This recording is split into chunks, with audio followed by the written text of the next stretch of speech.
ආයුබෝවන්.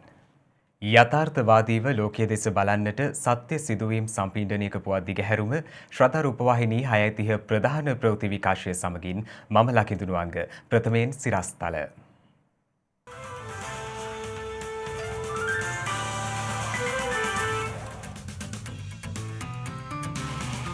ඊයේ දිනයේ මෙරට කොවිඩ් ආසාදිතයින් 600 ඉක්මවයි. කොවිඩ් නිසා බෝගම්බර බන්ධනාගාරයේ උණුසුම් තත්ත්වයක්. කොවිඩ් මර්ධනයට රුපියල් මිලියන 70,000ක් වැය කළ බව අගමැති පාර්ලිමේන්තුවේදී කියයි. අත්‍යවශ්‍ය සේවා සඳහා පමණක් බස්නාහිරින් පිටවීමට අවසර. හුදකලා ප්‍රදේශවල තොරතුරු සොයන්න ඩ්‍රෝන යානා සහය. කොවිඩ් සුවය ලැබූවන්ට මානසික රෝග වැළඳීමේ අවදානමක් නවතම පරීක්ෂණයකින් හෙළිවෙයි.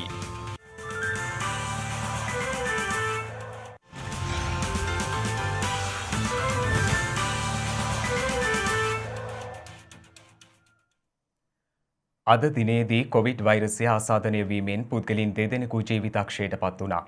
ඒ අනුව මෙරට සමස්ත කොවිඩ් මරණ සංඛ්‍යාව 48ක් දක්වා ඉහළ ගොස් තිබෙනවා.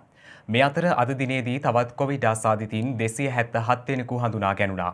එමෙන්ම ඊයේ දිනේදී මෙරටින් කොවිඩ් ආසාදිතයින් 635 දෙනෙකු හඳුනාගත් අතර ඉන් වැඩිම පිරිසක් වාර්තා වන්නේ කොළඹ දිස්ත්‍රික්කයෙන්.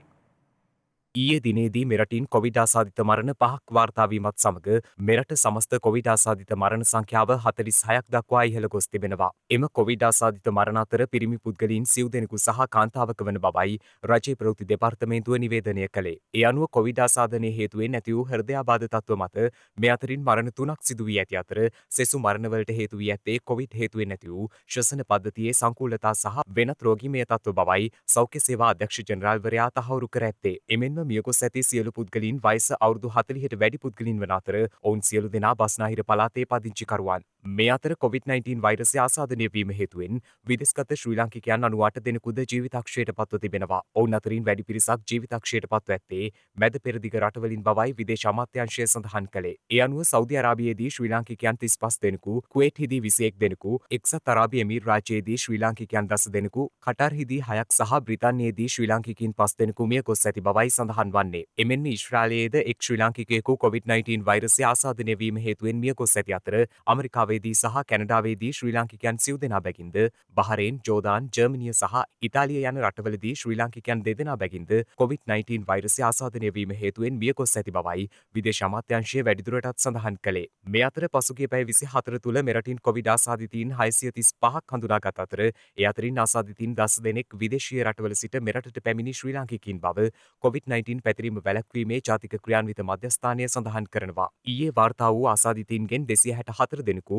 කොළඹ දිස්ත්‍රික්කයෙන් හඳුනාගෙන ඇති අතර එම සංඛ්‍යාව දිනක් තුළ කොළඹ දිස්ත්‍රික්කයෙන් මෙතෙක් හඳුනා ගැනුණු වැඩිම ආසාදිතයින් සංඛ්‍යාව බවයි COVID-19 පැතිරීම වැළැක්වීමේ ජාතික ක්‍රියාන්විත මධ්‍යස්ථානය සඳහන් කළේ. අපේ මරණ සංඛ්‍යාව වගේම රෝගීන් ගන්න වැඩි ගත්තාම විශේෂ සංකූලතා ඇති වෙච්ච පිරිසෙන් වැඩි ප්‍රමාණයක් වයස්ගත වූවන් තමයි අපේ මුලින් වාර්තා වුණේ. නමුත් දැන් අපි යම් ප්‍රවණතාවයක් දකිනවා සාමාන්‍යයෙන් අවුරුදු 40 50 වගේ මැදි වයසේ අයගේ හෘදයාබාධ හේතුවෙන් සහ වෙනත් හේතු හේතුයින් කොවිඩ් සංකූලතා සහ මරණ සිද්ධ වෙන ස්වභාවයක්. මරණ විශ්ලේෂණය කළාම අපිට බැලූ බැලමට පේන්න තියෙන දේ තමයි මේ gedara වෙච්ච මරණ වලින් සහ අනිත් සමස්ත මරණ වලින් සැලකිය යුතු පිරිසක් මේ බෝ නොවන රෝග වලින් පෙළෙන අය තමයි මැරලා තියෙන්නේ. ඒ නිසා ඒ පිරිස රැක ගන්න විශේෂයෙන්ම දියවැඩියාව ඇතුළු බෝ නොවන රෝග ටික අපි පාලනය කරගත්තොත් පෙනෙන සතුරා වෙන කොවිඩ් පාලනය කරන්න අපිට ලේසියි. මේ අතර තමන්හට කොවිඩ් වෛරසය ආසාදනය වීමේ දැඩි අවධානමක් උද්ගතව ඇති බවට චෝදනා කරමින් මහනුවර පැරණි බෝගම්බර බන්ධනාගාරයේ බන්ධනාගාර නිරෝධායන මධ්‍යස්ථානයේ රඳවා සිටින රැඳවියන් පිරිසක් එහි වහලය මත නැගී අද පෙරවරුවේ විරෝධතාවක් ආරම්භ කර තිබුණා. රැඳවියන් 100කට ආසන්න පිරිසක් මෙම විරෝධතාවයට එක්ව ඇති අතර ඔවුන් සඳහන් කරන්නේ මේ වන විට බන්ධනාගාර පරිශ්‍රයේ රැඳවියන් හා නිලධාරීන් 30කට අධික ප්‍රමාණයකට කොවිඩ් වෛරසය ආසාදනය වී ඇති බැවින් ඔවුන්හටද රෝගය ආසාදනය වීමේ දැඩි අවධානමක් ඇති බවයි. විරෝධතාකරුවන් සඳහන් කරන්නේ මෙම බන්ධනාගාරයේ රැඳවියන් 800කට ආසන්න පිරිසක් රඳවා ඇති නමුත් ඉන් බහුතරයකට මේ දක්වා PCR පරීක්ෂණ සිදු කොට නොමැති බවයි. එම පරීක්ෂණ කඩිනම් කිරීමට නොහැකි නම් ඔවුන් වෙනත් බන්ධනාගාරයකට මාරු කරන ලෙස හෝ එසේ නොමැති නම් ඉතා ඉක්මනින් PCR පරීක්ෂණ සිදු කොට ඔවුන් ජීවිත අවදානමෙන් මුදවා ගැනීමට කටයුතු කරන ලෙසයි එම රැඳවියන් බලධාරීන්ගෙන් ඉල්ලා සිටින්නේ. කෙසේ වෙතත් මේ සම්බන්ධයෙන් සිදු කළ විමසීමකදී මහනුවර පළාත් භාර ජ්‍යෙෂ්ඨ පොලිස් අධිකාරී සුදත් මාසිංහ මහතා සඳහන් කළේ වෙන්වෙන් වශයෙන් රඳවා සිටි මෙම රැඳවියන් එක්වීම හේතුවෙන් කොවිඩ් වෛරසය තවදුරටත් පැතිර යාමේ අවදානමක් පවතින බවයි. එමෙන්ම මෙම තත්ත්වය පැහැදිලි කොට ඔවුන් සියලු දෙනාට PCR පරීක්ෂණ සිදු කිරීමට අවශ්‍ය පියවර කඩිනමින් ගන්නා බවයි ඒ මහතා වැඩිදුරටත් සඳහන් කළේ. මේ අතර ශ්‍රී ලංකා පොලිසිය විසින් මැනින් වෙළඳපොළට අනුයුක්ත කාර්ය මණ්ඩලය වෙත දැනුම් දෙන්නේ අදාළ කාර්ය මණ්ඩල මෙතෙක් PCR පරීක්ෂණ සිදු කර නොමැති නම් ඔවුන්ගේ නම ලිපිනය දුරකථන අංකය පහත දුරකථන අංකවලට කෙටි පණිවිඩයක් මගින් යොමු කරන ලෙසයි. ඒ අනුව 0.71 591 555 0.71 591 551 හෝ 0.71 591 554 යන දුරකථන අංක වෙත එම තොරතුරු යොමු කළ යුතු වනවා. මේ අතර පොලිස් මාධ්‍ය ප්‍රකාශක නියෝජ්‍ය පොලිස්පති අජිත් රෝහණ මහතා සඳහන් කළේ මෙරටින් වාර්තා වන කොවිඩ් ආසාදිත පොලිස් නිලධාරීන් නිරෝධායන මධ්‍යස්ථානවලින් මිස සාමාන්‍ය රාජකාරී කරන්නන් අතරින් වාර්තා නොවන බවයි. එවැගේම මේ වන විට 600කට ආසන්න සංඛ්‍යාවක් පොලිස් නිලධාරීන් කොවිඩ් ආසාදිත තත්ත්වයට පත් වෙලා තියෙනවා. එම පොලිස් නිලධාරීන් දැනට නිරෝධායන මධ්‍යස්ථානවල ඉන්නේ. දිනපතා කෙරෙන පරීක්ෂණ වලින් ඔවුන් අනාවරණය වෙනවා කොවිඩ් ආසාදිත බව. සාමාන්‍ය රාජකාරී කරන නිලධාරීන් අතරින් කොවිඩ් රෝගීන් බිහි වෙන්නේ නැහැ. පොලිස් නිලධාරීන් 3000කට ආසන්න සංඛ්‍යාවක් නිරෝධායන මධ්‍යස්ථානවල සිටිනවා. එය සාමාන්‍ය සමාජයට තර්ජනයක් නැහැ. සාමාන්‍ය රාජකාරී කරන 87000ක් පොලිස් නිලධාරීන් නිරුපද්‍රිතව මේ රෝගය වළක්වා ගැනීමට අවශ්‍ය නිසි පියවර අරගෙන ඔවුන්ගේ ඒ කටයුතු ඒ ආකාරයෙන් සිදු කරනු ලබනවා. මේ අතර ගම්පහ මහනගර සභාවේ නාගරික මන්ත්‍රීවරයෙකුටත් කොවිඩ් වෛරසය ආසාදනය වී තිබෙනවා. මෙම මන්ත්‍රීවරයා ඉකුත් දින කිහිපය තුළදී ප්‍රදේශයේ විහාරස්ථානයක කටින පින්කමකට සහ රජය විසින් ජනතාවට ලබා දුන් රුපියල් 5000 දීමනාව ලබා දීමේ ස්ථාන කිහිපයකටද සහභාගී වී ඇති බවයි වාර්තා වන්නේ. චයිනා හාබර් ඉංජිනේරින් සමාගම් මගින් කොළඹ 13 ප්‍රදේශයේ කරගෙන යනු ලබන ව්‍යාපෘතියක සේවයේ නියුතු චීන ජාතිකින් සිව් දෙනෙක් සහ මෙරට සේවකීන් දෙදෙනෙක් කොවිඩ් ආසාදිතින් ලෙස ඊයේ හඳුනාගෙන තිබෙනවා. එම ආයතනයේ සියලු සේවකීන් PCR පරීක්ෂණ සඳහා යොමු කිරීමෙන් අනතුරුවයි. නිවේදනයක් නිකුත් කරමින් කොළඹ වරාය නගරය සඳහන් කළේ එම ගොඩනැගිල්ලේ නවාතැන්ගෙන සිටින්නේ කොළඹ 13 ව්‍යාපෘතියේ සේවකීන් පමණක් බවත් ඔවුන් සහ කොළඹ පෝර්ට් සිටි ව්‍යාපෘතියේ සේවකීන් එකට මුසු නොවන බවයි. එමෙන්ම එම ආසාදිතීන් හඳුනා ගැනීමෙන් පසු නවාතැන පිහිටා ඇති ගොඩනැගිල්ල හුදකලා කර විෂ බීජ හරණය කළ බවත් එම ස්ථානයට දැඩි සංචරණ සීමා පනවා ඇති බවත් එම නිවේදනයේ සඳහන්. කෙසේ වෙතත් කොළඹ පෝර්ට් සිටි ප්‍රධාන ව්‍යාපෘතියේ කටයුතු සාමාන්‍ය පරිදි සිදුවන බවයි එම සමාගම වැඩිදුරටත් සඳහන් කර ඇත්තේ. මේ අතර මෙරට ඉදිකිරීම් ආයතනයක සේවය කරන ඉන්දිය ජාතිකයන් 14 දෙනෙකුද COVID-19 ආසාදිතයින් ලෙස හඳුනාගෙන තිබෙනවා. ඒ අනුව ගාලුමුවදොර ප්‍රදේශයේ ඉදිකිරීම් ස්ථානයක සිටි සේවකීන් පිරිසක් මෙලෙස ආසාදිතයින් ලෙස හඳුනාගෙන ඇති බව COVID-19 පැතිරීම වැළැක්වීමේ ජාතික ක්‍රියාන්විත මධ්‍යස්ථානය සඳහන් කරනවා. මේ වන විට මෙරටින් වාර්තා වන සමස්ත කොවිඩ් ආසාදිතයින් සංඛ්‍යාව 15627ක් ලෙසයි දැක්වෙන්නේ. වෛරස් ආසාදනයෙන් රෝහල්වල ප්‍රතිකාර ලබන පුද්ගලයන් සංඛ්‍යාව 4926ක් වන අතර වෛරස් ආසාදිතයයි සැක සහිතව රෝහල්වල විමර්ශනය යටතේ පසුවන පුද්ගලයන් සංඛ්‍යාව 428ක්. එමෙන්ම මෙරට සුවය ලැබූ සමස්ත පුද්ගලයන් සංඛ්‍යාව දැක්වෙන්නේ 10653ක් ලෙසයි. බස්නාහිර පළාතෙන් පිටතට යාමේදී පනවා ඇති සංචරණ සීමාවන් ඉරිදා දිනය දක්වා අඛණ්ඩව ක්‍රියාත්මක වනවා. ඒ අනුව අද දිනේදී බස්නාහිර පළාතෙන් පිටවුවන් සොයා ඔවුන් මේ වන විට රැඳී සිටින ස්ථානවලම ස්වයං නිරෝධායනයට ලක් කරන ලෙස සියලුම පොලිස් ස්ථානවලට දැනුම් දී ඇති බවයි පොලිස් මාධ්‍ය ප්‍රකාශක නියෝජ්‍ය පොලිස්පති අජිත් රෝහණ මහතා පවසන්නේ. මේ වන විට බස්නාහිර පළාතෙන් පිටවීම පිළිබඳ සංචරණ සීමාවක් පනවලා තියෙනවා.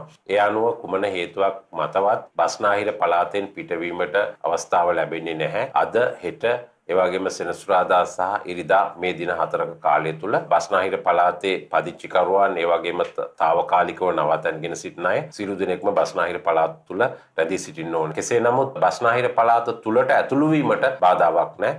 යම් කෙනෙකුට බස්නාහිර පළාතට ඇතුළු වෙන්න පුළුවන්. එසේ ඇතුළු වුවත් නැවත පිටවීමට හැකියාව ලැබෙන්නේ ඉරිදායින් පසුව. පොලිසිය මීට පෙර ඉක්ුත් කරලා තියෙනවා යම් ආයතන 112ක සේවක සේවිකාවන්ට හැඳුනුම්පත භාවිතා කරමින් ගමන් කිරීමට. මොකද එය මේ සඳහා අදාළ වෙන්නේ නැහැ. ඒ චක්‍රලේඛනය අවලංගු කර තිබෙනවා. කෙසේ නමුත් අතිශය අත්‍යවශ්‍ය සේවාවක් වෙනවා නම් සෞඛ්‍ය, ජලය, විදුලිය, sannivedana, මාධ්‍ය ආකාරයක අත්‍යවශ්‍ය සේවාවක් වෙනවා නම් නැත්නම් ආහාර ඖෂධ සම්බන්ධ අත්‍යවශ්‍ය සේවාවක් වෙනවා නම් එම ආයතනවලට පමණක් හැකියාවක් තිබෙනවා එම සමාජිකයින්ට අදාළ මාර්ග බාධක වලදී තමුන්ගේ රාජකාරී හැඳුනුම්පත පෙන්වීමෙන් ගමන් කිරීම. ඒ අරුණුකොට වෙන කිසිම කෙනෙකුට බස්නාහිර පළාතෙන් පිටතට යාමට හැකියාව ලැබෙන්නේ නැහැ. ඒ වගේම අපි ප්‍රාදේශීය පොලිස් ස්ථාන වෙත දැනුම් දී තිබෙනවා යම් කිසි කෙනෙක් බස්නාහිර පළාතෙන් පැමිණෙනවා නම් ඔවුන් සම්බන්ධයෙන් නිරන්තරව විමර්ශනයක් කරන්න ඒ නවාතැන්ගෙන සිටින ස්ථාන අධීක්ෂණයට ලක් කරලා ඔවුන් එම ස්ථානවල නිරෝධායනයට ලක් කරන ලෙසට. ඒ වගේම බස්නාහිර පළාත පළාතේ සංචරණය සාමාන්‍ය පරිදි සිදු කරන්නට පුළුවන් පළාත තුල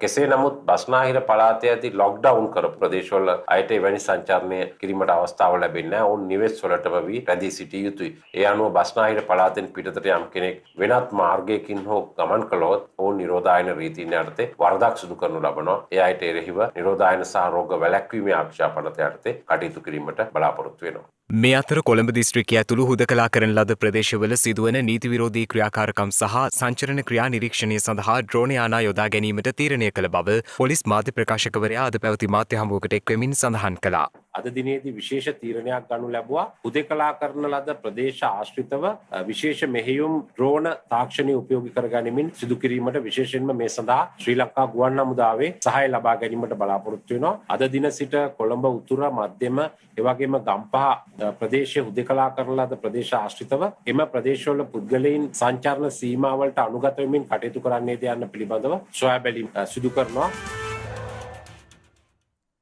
මෙරට කොවිඩ් වෛරස ව්‍යාප්තිය මැඩ පැවැත්වීම සඳහා රුපියල් මිලියන 70,000ක මුදලක් මෙවන විට රජයට වියදම් වී ඇති බව අග්‍රාමාත්‍ය මහින්ද රාජපක්ෂ මහතා පවසනවා.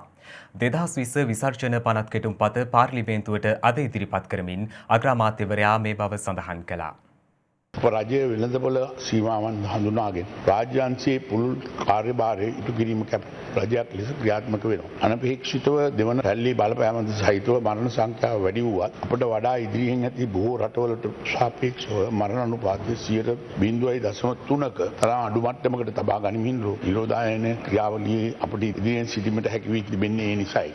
අපට හිමිව ඇති දුර්වල අයවැය ආර්ථිකය තුළ වුවත් කොරෝනා වෛරසය කළමනාකරණයට විශාල ප්‍රයත්නයක් දරා තිබෙනවා. එසේ වුවත් රෝගීන් හඳුනා ගැනීම, නිරෝධායන, නියම පරීක්ෂණ හා ආශ්‍රිත සුබ සාධන කටයුතු සඳහා මේ වෙන විට රජය වියදම් කර ඇති මුදල් ප්‍රමාණය දැනට රුපියල් මිලියන 70,000ක් පමණ වෙනවා. රෝග නිවාරණය කරන කටයුතු සඳහා කොළඹට පමණක් සීමා වී තිබූ රෝහල් ධාරිතාවය වසරකටත් අඩු කාලයකින් දිවයිනේ විවිධ ප්‍රදේශ දා ආවරණය වන පරිදි රෝහල් 17ක් දක්වා වැඩි කර තිබෙනවා. අපේ රජය 2020 සඳහා ගෙවීමේ තිබූ විදේශ ණය ඇතුළු සියලු ණය ගෙවූ බවද ගරු සභාවට වාර්තා කරන්නේ ඒ මහත් සතුටකිනි. එය ඉටු කර ගැනීමට හැකි වුණේ අනවශ්‍ය ලෙස විදේශ ණය ගැනීම අඩු කිරීම මෙන්ම ආනයන යම්තාක් දුරකට කළමනාකරණයට ගෙන ඇති උත්සාහය නිසායි. මේ වසර තුල දැනට වියදම් කරපු මුදල් ආවරණය වෙන පරිදි අනුමැතියක් ඉල්ලනවා. 2020 පළවෙනි මාස 4ක සහ අවසන් මාස 4ක වෝට් ඔන් account එකක් හරහා මේ සභාව ඒ අවසරය ලබා දුන්නා. ණය ගැනීම සඳහා ඒ කාල පරිච්ඡේදයට. හැබැයි මැද මාස 4ක ණය ගැනීම සඳහා කවුද අවසරය දුන්නේ? මේ අවුරුදු 73කට පසුව වැඩිම ණය ප්‍රමාණය අරන් තියෙනවා නම් මේ අවුරුද්ද තුල කියන්න මොකද්ද කෙරුවේ කියලා. දෙසැම්බර් මාසයේ අග වෙනකොට 2019 සියලුම ණය ප්‍රමාණය බිලියන 210යි. සැප්තැම්බර් මාසයේ අග වෙනකොට ඒ ප්‍රමාණය බිලියන 237යි. එහෙනම් වැඩි වෙලා තියෙන්නේ බිලියන 27යි. මෙතුමා කොහෙන් මේ බිලියන 643ක් හොයාගත්තද මම දන්නේ නැහැ. ඒකට ඒක සම්පූර්ණයෙන් වැරදි ඉලක්කමක් කියලා මම මෙතුමාට මතක් කරලා දෙන්නට කැමතියි. දිවයිනේ ප්‍රදේශ ගණනාවක් ආවරණය වන පරිදි අඩු මධ්‍යම සහ ඉහළ ආදායම්ලාභීන් වෙනුවෙන් නිවාස ව්‍යාපෘති රැසක වැඩ එකවර ආරම්භ කරන ලෙස ජනාධිපති ගෝඨාභය රාජපක්ෂ මහතා ඉදිකිරීම් ක්ෂේත්‍රයේ ප්‍රමුඛයින්ට උපදෙස් ලබා දී තිබෙනවා. ඉදිකිරීම් ක්ෂේත්‍රයේ නිරත ආයතන 10ක නිලධාරීන් සමග ඊයේ ජනාධිපති කාර්යාලයේ පැවති සාකච්ඡාවකදී ජනාධිපතිවරයා මේ බව සඳහන් කළේ. ඒ අනුව නව තාක්ෂණය සහ ක්‍රමවේද උපයෝගී කර ගනිමින් නිර්මාණශීලී ලෙස පරිසරය සුරකින අයුරින් ඉදිකිරීම් කඩිනම් කළ යුතු බවයි ජනාධිපතිවරයා හිදී පෙන්වා දී ඇත්තේ. ඉදිරි තෙවසර තුළ මධ්‍යම පාන්තිකයන් උදෙසා ඉදිකිරීමට අපේක්ෂිත නිවාස සංඛ්‍යාව 15,000ක් වන අතර අඩු සහ ඉහළ මධ්‍යම ආදායම්ලාභීන්ගේද ඉල්ලුම සැපෙන පරිදි සිව්වසරකදී නිවාස ඒකක 36,884ක් ඉදිකිරීමට රජය අපේක්ෂා කරන බවයි ජනාධිපති මාධ්‍යංශය සඳහන් කරන්නේ. ඒ අනුව පෑලියගොඩ, කොළොන්නාව, බ්ලූ මැන්ඩල්, කොට්ටාව මාකුමුර, කොට්ටාව පළතුරුවත්ත, පොරලැස්කමුව, මාලඹේ, මහනුවර කැටඹේ සහ අනුරාධපුර නගරය කේන්ද්‍ර කරගනිමින් පළමු අදියරේ ව්‍යාපෘති ක්‍රියාත්මක කිරීමට නියමිතයි. ඉදිකිරීම් ක්ෂේත්‍රයේ නිරත දේශීය කර්මාන්තකරුවන්ට ඊට එක්වීමට අවස්ථාව සලසා ඇති අතර විධායක ව්‍යවසායක සහ සියලු ක්ෂේත්‍රවල නිරත විශාල තරුණ පිරිසකගේ නිවාස ඉල්ලුම සපුරාලීම ඉන් අපේක්ෂා කරන බවයි ජනාධිපති මාධ්‍යංශය සඳහන් කළේ. ඒ සඳහා වසර 30කින් ගෙවා නිම කළ හැකි පරිදි සහන පොලි අනුපාතයකයකට ණය සැපීමට වාණිජ්‍ය බැංකු දායක කර ගැනීම සිදුවනවා. ඉදිකිරීම් මැරවීමත් සමග ඊට අවශ්‍ය භාණ්ඩ සම්පාදනය මගින් රැකියා අවස්ථා රැසක් උත්පාදනය වනු ඇති බවයි ජනාධිපතිවරයා මෙම සාකච්ඡාවේදී පෙන්වා දී ඇත්තේ. කොවිඩ් වසංගතයට සාර්ථකව මුහුණ දෙමින් නොනවතින සියලු ක්‍රියාකාරකම් උපරිමයෙන් කරගෙන යාමේ අවශ්‍යතාවද ජනාධිපතිවරයා මෙහිදී අවධාරණය කර තිබෙනවා. එමෙන්ම සියලු වැඩවීම් සෞඛ්‍ය නිර්දේශ පිළිපදමින් ක්‍රියාත්මක විය යුතු බවයි ජනාධිපතිවරයා මෙහිදී සඳහන් කර ඇත්තේ. පින් ගොඩක් ආවා තරුණ එක්සිකියුටිව්ස්ලට ඔර්ගනයිසේෂන්ස්ලා එහෙම ඉන්නවනේ ගොඩක් මේවා මිඩල් ඉන්කම් ගන්න. ඒකට අපි හැදුවා ණය යෝජනා ක්‍රමයක් බැංකුත් එක්ක. ඒක අනුව මාසිකව යම් කපල් එකකට හරි යම් එක්සිකියුටිව් කෙනෙකුට ගෙවන්න පුළුවන් ඒෆෝඩබල් ක්‍රමවේදයකට. ඒකට ඉඩමටවත් අය කරන්නේ නැහැ. ඉඩම වාසියත් එයාට දීලා කන්ස්ට්‍රක්ෂන් ඩීල් එක තාමත් වැදගත්. ඒකත් එක්කම අනිත් ඒවා යකඩ හද ඇලුමිනියම් අය මේ ඔක්කොම එකව වෙනවනේ. හැබැයි මේක අපිට මං වෙනවනේ අවුරුදු 4 ඇතුළත 15000ක්වත් මන්ට දෙන්න ඕන. මේකම දැන් ලෝ ඉන්කම් මේවත් අපි කරනවනේ. දැන් මේවා ඉක්මනට හැදෙනවා නම් ඒ වගේ තව අප ලෙවල් එකටත් අපිට හදත හැකියි. පටන් අරගෙන කාලේ නාස්ති කරන්න බෑ. මේවට ඕන අලුත් ටෙක්නොලොජි තියෙනවා නම් ඒවා ගේන්න. මොකද එතකොට තමයි අපිට පුළුවන් වෙන්නේ තව ඇඩ් කරන්න. ලංකාව පුරාම හැම පළාතකම නිවාස අවශ්‍යයි. නිවාස ඉදි කරන්න හැම සෙක්ටර් එකකටම. හැබැයි ඉතින් අපි හුඟක් කාලයක් ගන්නව නම් ඒ අර ටාගට් එකට අපිට යන්න පුළුවන් වෙන්නේ. 3 වසරේ සිට 13 වසර දක්වා 3 වන පාසල් වාරයට අදාළ ප්‍රධාන විෂය නිර්දේශ රාජ්‍ය රූපවාහිනී නාලිකාවක් ඔස්සේ ආවරණය කිරීමට සැලසුම් කර ඇති බව අධ්‍යාපන ප්‍රතිසංස්කරණ විවෘත විශ්වවිද්‍යාල හා දුරස්ථ අධ්‍යාපන ප්‍රවර්ධන රාජ්‍ය අමාත්‍ය සුසිල් ප්‍රේමජයන්ත මහතා පවසනවා. යම් හේකින් පාසල් හදිසිය වසා දැමීමට සිදු වුණොත් 3 වෙනි වාරයේ විෂය නිර්දේශය කොහොමද ආවරණය කරන්න කියන අභියෝගයට මුහුණ දීම සඳහා විකල්ප වැඩසටහනක් සම්පාදනය කිරීමට 3 වෙනි වාරයට අදාළ පාසල් දරුවන්ගේ විෂය නිර්දේශයන් වල ප්‍රධාන විෂයන් සම්බන්ධයෙන් ගෙදර සිට ආවරණය කර ගැනීම සඳහා 3 ශ්‍රේණිය සිට 11 ශ්‍රේණිය දක්වා අධ්‍යයන පොදු සහතික පත්‍ර උසස් පෙළ 12 සහ 13 වසර සඳහා ප්‍රධාන විෂයන් සඳහා ජාතික රූපවාහිනියේ අයිනාලිකාව සහ නේත්‍රා කීන නාලිකා එකබද්ධව දිනකට පැය 16ක කාලයක් ආට් නාලිකාව සම්බන්ධ කරගෙන ඉංග්‍රීසි මාධ්‍යයෙන් එම නාලිකාවෙන් පැය 4 බැගින් දිනකට ලබාගෙන ඉංග්‍රීසි මාධ්‍ය ආවරණය කරන්නත් අයි සහ නේත්‍රා නාලිකා මගින් සිංහල සහ දමිළ මාධ්‍යයන්ගෙන් විෂය ආවරණය කිරීම සඳහා නිෂ්පාදනය කරන මේ වැඩසටහන් ශබ්දාගාර 6කදී මේ වෙනකොට නිෂ්පාදනය වෙමින් පවතිනවා. 16 වෙනි සඳුදා පෙරවරු 4 ඉඳලා මේ විකාශනයන් කිරීම ආරම්භ කරනවා. දැන් මේ සඳහා තිබෙනා වූ කාලසටහන අපි දැනට සම්පාදනය කරලා තිනවා සති දෙකකට. මේක අඛණ්ඩව සති 10ක් සඳහා තමයි මේ වැඩපිළිවෙල සකස් කරලා තින්නේ. සාමාන්‍ය පෙළ විභාගයේ ඉලක්ක කරගෙන එහි පුනරීක්ෂණ පන්ති ප්‍රවීණ ගුරුවරුන්ගේ මාර්ගෙන් සාමාන්‍ය පෙළ විභාගයේ ඉලක්ක කරගෙන අපි ලබන සතියේ ඒ වැඩසටහන ආරම්භ කරනවා. ශ්‍රී ලංකා යුද හමුදාවට එක් වූ නවතම රෙජිමේන්තුව ලෙස යුද හමුදා ඩ්‍රෝන රෙජිමේන්තුව අද වැඩ කටයුතු ආරම්භ කළා. ඒ යුද හමුදාපති ලුතිනන්ට් ජෙනරාල් ශ්‍රවෙන්ද්‍ර සිල්වා මහතාගේ ප්‍රධානත්වයෙන් පැවති උත්සවයකදී ශ්‍රී ලංකා යුද හමුදා ඩ්‍රෝන් රෙජිමේන්තුව යුද හමුදාපති ලුතිනන්ට් ජෙනරාල් ශවෙන්ද්‍ර සිල්වා මහතාගේ ප්‍රධානත්වයෙන් අද ආරම්භ කෙරුණේ අකුරේගොඩ පිහිටි යුද හමුදා මූලස්ථානයේදී.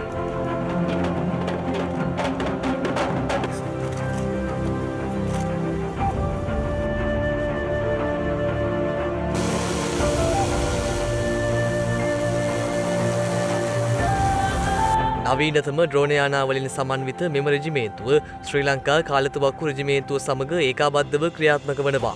මෙරට විවිධ ව්‍යසන සහ අභියෝගයන්ට මුහුණ දීමේදී ඒවාට සාර්ථකව මුහුණ දිය හැකි පරිදි කටයුතු සැලසුම් කිරීම මෙහි මූලිකම කාර්යයක් වනවා. යුද්ධයක් ඉවර කරලා තියෙන රටක අපිට වැදගත් වෙන්නේ මේ කාලේ විවිධ ගොදුරු සහ ආපදා වලදීත් අනෙකුත් අවශ්‍යතාවයන් වලදී ශ්‍රී ලංකා යුද හමුදාව අපගේ රටේ ජනතාව වෙනුවෙන් කළ හැකි සියලුම කර්තව්‍යයන් වලට උර දීලා කටයුතු කරනවා. විශේෂයෙන්ම මෙහිදී භූමියේ කටයුතු සඳහා නිරීක්ෂණය කිරීම, ගුවනින් ලබාගත හැකි ඡායාරූප සහ එම වීඩියෝ පට ඒ අවස්ථාවේම නැරඹීමට ඇති හැකියාව ශ්‍රී ලංකා යුද හමුදාවට මෙතෙක් තිබුණු නැහැ. අපිට ආපදාවලදී විවසනවලදී එපමණක් නෙවෙයි මේ රටත් ජනතාවත් වෙනුවෙන් මෙම ඩ්‍රෝන රෙජිමේන්තුවෙන් කළ හැකි කියන තාමත් විශේෂ රාජකාරීන් විශාල ප්‍රමාණයක්. මැතිවරණ කොමිෂන් සභාවේ නිල කාලය අදින් අවසන් වනවා. 19 වන ආණ්ඩුක්‍රම ව්‍යවස්ථා සංශෝධනයට අනුව 2015 වසරේ නොවැම්බර් මාස 13 වනදා එම කොමිෂන් සභාව ස්ථාපිත කෙරුණා.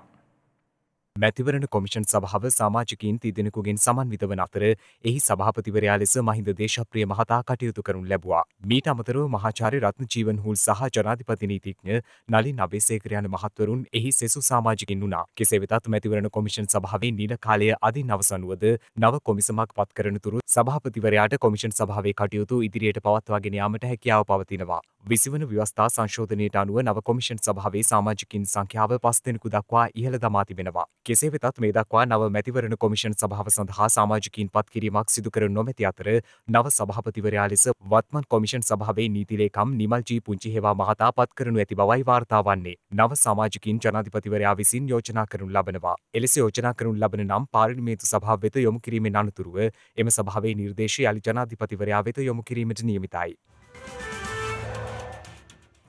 රට දුෂ්කරතාවයකට මුහුණ පා ඇති මේ අවස්ථාවේ බේද නොතකමින් සියලු ජාතීන් එක්ව කටයුතු කළ යුතු බව මල්වතු මහාවිහාර පාර්ශවයේ අනුනායක අතිපූජ්‍ය දිබුල් කුමරේ විමල ධම්ම නාහිමිපාණන් වහන්සේ සඳහන් කරනවා.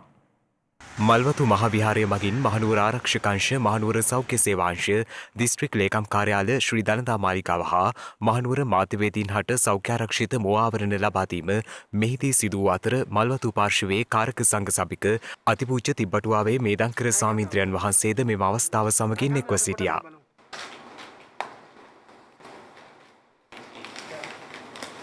පක්ෂ පාට ඒ සියල්ලම නැති කරලා මේ එකතු වෙන්න කියලා කටයුතු කරන්න කියලා ඒ වගේම කිසිම ආගමක් බුද්ධ ආගම කතෝලික ආගම හින්දු ආගම ඒ වගේම ඉස්ලාම් ආගම ඇතුළු සියලු ආගම් අපේ ආමතුරුහුරු අර පූජක තුමන්ලා මේ ඔක්කොම එකතු වෙලා අපි මෙන්න මේ මහා ව්‍යසනයට එකමුතුව එක්සත්ව මුහුණ දෙමු කියන පණිවිඩය ඔබ හැමදෙනා වෙත තබනවා.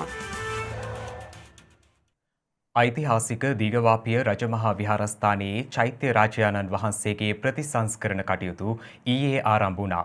ඒ අග්‍රාමාත්‍ය මහින්ද රාජපක්ෂ මහතාගේ ප්‍රධානත්වයෙන්. ඓතිහාසික දීඝවාපිය විහාරස්ථානයට පැමිණි අග්‍රාමාත්‍යවරයා ආගමික වතාවත්වල නිරතවීමෙන් පසු පිරිත් සජ්ජායනා මධ්‍යයේ චෛත්‍ය රාජාණන් වහන්සේ ප්‍රතිසංස්කරණය කිරීමේ කටයුතු ආරම්භ කිරීම සමගින් එක් වුණා.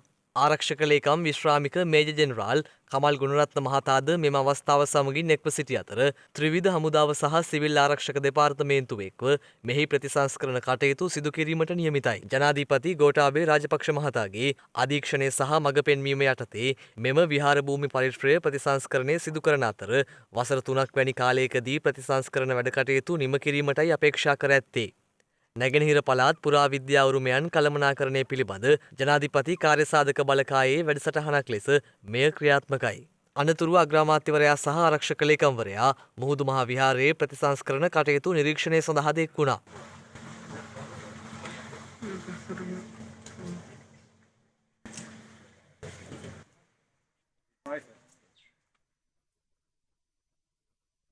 මුහුදු මහා විහාරයේ ප්‍රශ්න තියෙන නිසා මම ආරාධනා කරා අග්‍රාමාත්‍යතුමාටත් මුහුදු මහා විහාරයට ඇවිල්ලා සංඝයා වහන්සේලා සමග ගැන සාකච්ඡා කරන්න යන්න කියලා. ඉතින් අපි මුහුදු මහා විහාරය පිළිබඳව කළ යුතු වැඩපිළිවෙලක් සාකච්ඡා කරලා සංඝරත්නයත් එක්ක මුහුදු මහා විහාරයට කළ යුතු කාර්යයන් සියල්ලම අපි කරනවා. මෙනුම් කටයුතු ඒවා සාර්ථක කරගන්න පුළුවන්. අපිට අර ප්‍රදේශයේ ජනතාව සමග සාකච්ඡා කීපයක් පවත්වන්න තියෙනවා. අපි ඒවා බොහොම සුහදව සාකච්ඡා කරලා ඒ ප්‍රශ්න ටික විසඳ ගන්න කටයුතු කරනවා.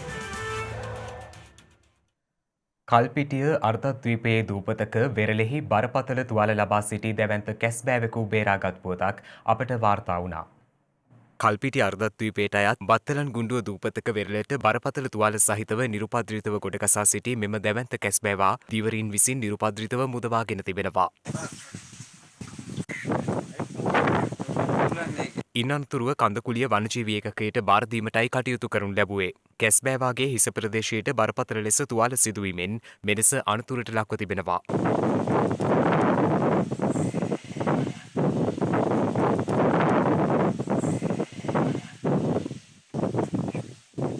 මෙම කැස්බෑවා ඔලිව් රෙඩ්ලි වර්ගයට අයත් කැස්බෑවක වන අතර දීවර අම්පානයක් ලෙස භාවිත කරන මණ්ඩාව නැමැති තියුණු කූරු සහිත උපකරණයෙන් පහර දීමෙන් මෙසේ බරපතල ලෙස තුවාල සිදු වී ඇති බවයි වනජීවී නිලධාරීන් සඳහන් කළේ. අනතුරට පත් වූ කැස්බෑවා දැනට කඳකුලිය වනජීවී ඒකකයේ නිලධාරීන් විසින් ප්‍රතිකාර කටයුතු සඳහා යොමු කර තිබෙනවා.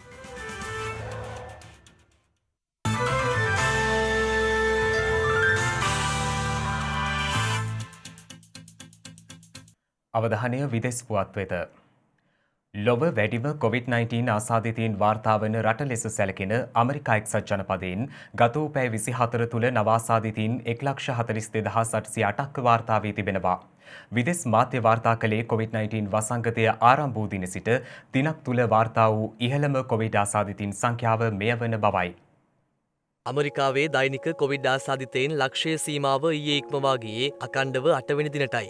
මේ වන විට ලොව වැඩිම කොවිඩ් බලපෑමට ලක්ව ඇති රාජ්‍ය වශයෙන් සැලකෙන ඇමරිකාවේ මේ වන විට වාර්තා වන සමස්ත ආසාදිතයින් සංඛ්‍යාව 1,80,630ක් ලෙසයි දැක්වෙන්නේ. එමෙන්ම ගත වූ පැය 24 තුළ ලොව වැඩිම කොවිඩ් මරණ සංඛ්‍යාවද ඇමරිකාවෙන් වාර්තා වී ඇති අතර එම සංඛ්‍යාව 1,478ක්. ඒ සමග මේ වන විට ඇමරිකාවේ සමස්ත මරණ සංඛ්‍යාව 2,47,397ක් දක්වා ඉහළ ගොස් ඇති බවයි විදෙස් මාධ්‍ය වාර්තා පෙන්වා දෙන්නේ. මේ අතර කොවිඩ් රෝගයට ගොදුරු වූ පුද්ගලයන් වඩාත් පහසුවෙන් මානසික රෝගවලට ගොදුරු වීමේ අවදානමක් මතුව ඇතැයි බ්‍රිතාන්‍ය විද්‍යාඥයින් පිරිසක් අනාවරණය කර තිබෙනවා. ඒ අනුව පර්යේෂණයට මදුන් කළ රෝගීන්ගෙන් 20%ක් රෝගයෙන් සුවය ලබා දින 90ක් ගතවීමටත් පෙර මෙසේ මානසික රෝගවලට ගොදුරු වූ බවයි විදෙස් මාධ්‍ය වාර්තා පෙන්වා දෙන්නේ. විෂාදය සහ නින්ද නොයාම වැනි රෝග ඔවුන් අතර සුලභව ඇති බවද විද්‍යාඥයින් පිරිස පෙන්වා දී තිබෙනවා. එමෙන්ම මොවුන් අතර මොළය දුර්වල කරන ඩිමෙන්ෂියා සංකූලතාවයද බහුලව දක්නට ලැබෙන බවයි ඔවුන් පෙන්වා දෙන්නේ. මෙම වාර්තාව සැකසීමේදී සුවය ලැබූ ඇමරිකානු කොවිඩ් රෝගීන් මිලියන 69කගේ විද්‍යුත් දත්ත පරීක්ෂාවට ලක් කර ඇති බව අදාළ බ්‍රිතාන්‍ය විද්‍යාඥයින් පිරිස පෙන්වා දී ඇති බවද විදෙස් මාධ්‍ය වාර්තා පෙන්වා දෙනවා. එහිදී 62,000ක් පමණ පිරිසක් මානසික රෝගවල ගොදුරු බවට පත්ව ඇති බවයි ඔවුන් වැඩිදුරටත් සඳහන් කරන්නේ. මේ අතර COVID-19 වෛරසය ආසාදනය වීම හේතුවෙන් බ්‍රිතාන්‍යයේ සිදු වූ මරණ සංඛ්‍යාව 50,000 ඉක්මවා ගොස් තිබෙනවා. විදෙස් මාධ්‍ය වාර්තා කළේ යුරෝපයේ COVID-19 මරණ 50,000 ඉක්ම වූ පළමු රට ලෙස බ්‍රිතාන්‍ය සැලකෙන බවයි. ඊයේ දිනේ වන විට එරට සමස්ත COVID-19 මරණ සංඛ්‍යාව 50,365ක් දක්වා ඉහළ ගොස් ඇති අතර ආසාදිතයින් සංඛ්‍යාව 12,56,725ක් දක්වා ඉහළ ගොස් තිබෙනවා. ඒ අනුව බ්‍රිතාන්‍ය කොවිඩ් මරණ 50,000 සීමාව ඉක්ම වූ පස්වන රට ලෙසයි සැලකෙන්නේ. මීට පෙර එම සංඛ්‍යාව ඇමරිකාව, බ්‍රසීලය, ඉන්දියාව සහ මෙක්සිකෝව ඉක්මවා ගොස් තිබෙනවා.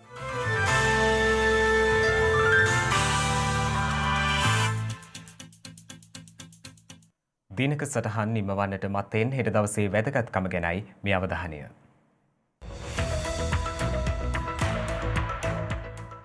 හෙට නොවැම්බර් මාස 13 වනදා ප්‍රජාව තුළ යහපත් සහ ධනාත්මක ක්‍රියා ඉස්මතු කිරීම වෙනුවෙන් නම් කරන ලද ලෝක කරුණාවන්ත දිනය නොවැම්බර් මාස 13 වන දිනට එනම් හෙට දිනට යෙදී තිබෙනවා. එම දිනය 1998 දී ලෝක කරුණාවන්ත ව්‍යාපාරය විසින් හඳුන්වා දී ඇත්තේ. ප්‍රථම දිය යට රථවාහන උමං මාර්ගය වන හෝලන්ඩ් උමං මාර්ගය ගමනාගමනය සඳහා විවෘත කර ඇත්තේ 1927 නොවැම්බර් මාස 13 වන දිනයි.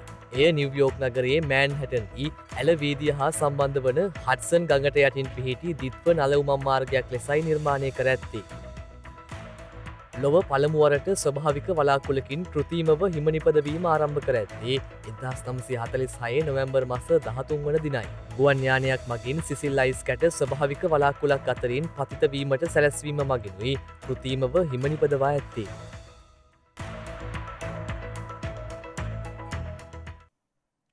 ඒ සමගින් ශ්‍රද්ධා ප්‍රධාන ප්‍රවෘත්ති විකාශය නිමාවට පත්වනවා. හමුවෙමු හෙටත් සවස 6:30ට. තෙරුවන් සරණයි. නමෝ බුද්ධාය. මෙවැනි වැදගත් පුවත් නැරඹීම සඳහා ශ්‍රද්ධා TV News YouTube channel එක subscribe කර සීනුව සලකුණ වන්න.